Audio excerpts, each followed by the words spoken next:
আমাদের দেশ নায়ক তারেক রহমান আমাদের বলে দিয়েছিল যে আমরা এমন একটি নির্বাচন করব, আমাদের এই দেশে বহু ষড়যন্ত্র চলছে শুধুমাত্র বিএনপিকে নিয়ে, শুধুমাত্র দেশ নায়ক তারেক রহমানকে নিয়ে। প্রিয় সাথী ও বন্ধুগণ, আমরা দীর্ঘ 1 বছর ঘুমে ঘুমে কাটিয়ে দিয়েছি।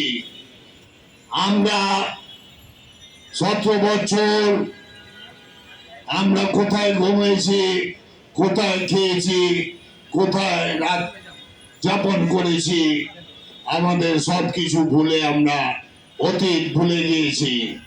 প্রিয় সাথী ও বন্ধুগণ, সামনে নির্বাচনে দলের অবস্থান যদি ভালো না করতে পারি, এর থেকে কঠিনতম আমাদের জীবন হবে।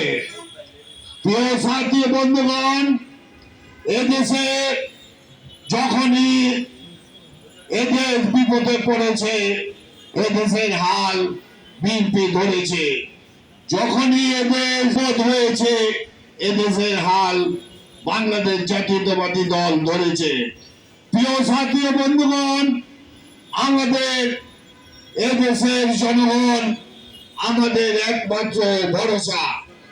প্রিয় সাথী বন্ধুগণ, এই পর্যন্ত বিএনপি অনেক নেতা কর্মীকে গোলাম বহিষ্কার করেছে। প্রিয় সাথী বন্ধুগণ, বাংলাদেশ জাতীয়তাবাদী দল বিএনপি যখনই দলের বিরুদ্ধে যে কোনো দলের ভাবমূর্তি নষ্ট হবে এমন কোন কাজ যত বড় নেতাই হোক, বাংলাদেশ জাতীয়তাবাদী দল গোলাম অ্যাকশনে তাকে বহিষ্কার করে দেয়। প্রিয় সাথী বন্ধুগণ, বাংলাদেশ জাতীয়তাবাদী দলের ভরসা এবং শক্তি হলো এদেশের জনগণ। প্রিয় সাথী বন্ধুগণ, এদেশের জনগণের মুখে যদি বাংলাদেশের জাতীয়তাবাদী দলের নেতা কর্মীরা যদি হাসি না ফোটাতে পারে, এদেশের জনগণ বাংলাদেশ জাতীয়তাবাদী দলের পক্ষে কিভাবে আসবে? তাই আমি আমার প্রত্যেকটা 32 নম্বর ওয়ার্ডের নেতৃবৃন্দকে বলবো এবং প্রত্যেক ইউনিটের নেতৃবৃন্দকে বলবো যে আপনারা 1 বছর অনেক আরাম করছেন, এখন সামনে আমাদের ফের নির্বাচন।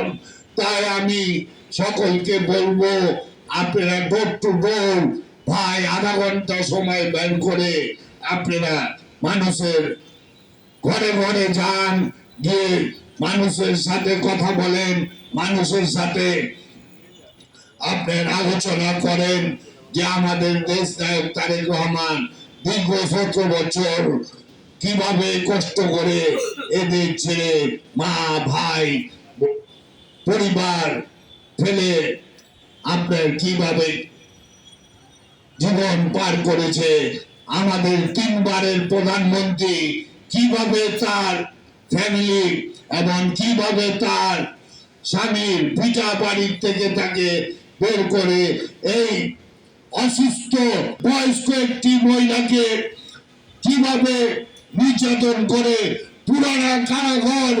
বিএনপির ভোট চাইতে হবে এবং ডোর টু ডোর যে ভোট কালেকশন করতে হবে। ইতিমধ্যেই আমরা জানতে পেরেছি যে জামাত তাদের ভোট কালেকশন করা শুরু করে দিয়েছে। আজ আমি আমার বাসায় যখন ঘুমিয়েছিলাম তখন আমার ভাবি বলল যে 2 জন মহিলা নাকি তার সাথে দেখা করতে আসছে। সেই 2 জন মহিলা কে? সেই 2 জন মহিলা হচ্ছে জামাতের এজেন্ডা। তারা জামাতকে এবং দাঁড়িপাল্লাতে ভোট দেওয়ার জন্য আমার ভাবিকে ইনফ্লুয়েন্স করতেছে।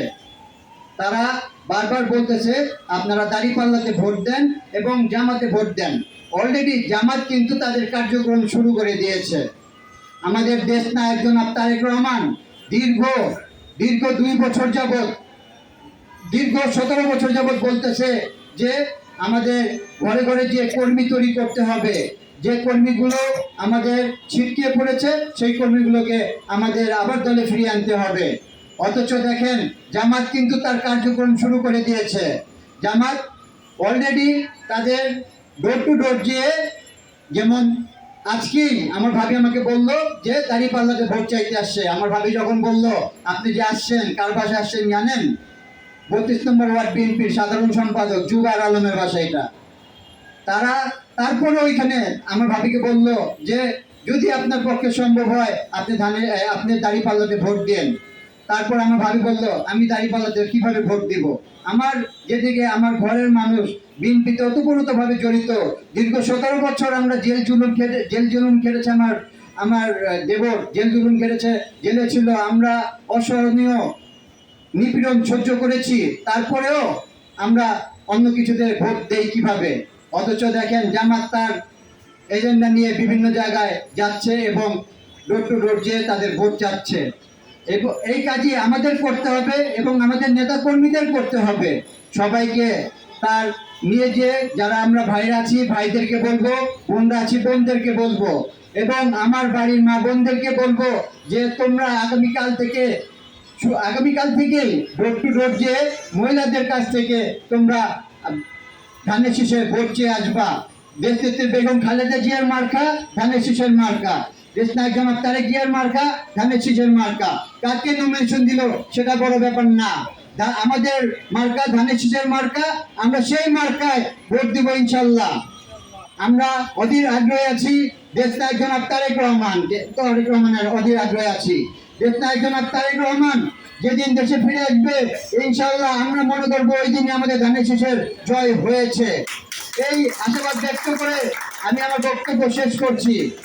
খোদা হাফেজ। বাংলাদেশ জিন্দাবাদ, বাংলাদেশ জাতীয়তাবাদী দল জিন্দাবাদ, তারুণ্যের অহংকার তারেক রহমান জিন্দাবাদ। দেশনেত্রী বেগম খালেদা জিয়া দীর্ঘজীবী হন। তারেক রহমান ফিরে বেঁচে আসবে ফিরে বাংলাদেশে। আসসালামু আলাইকুম।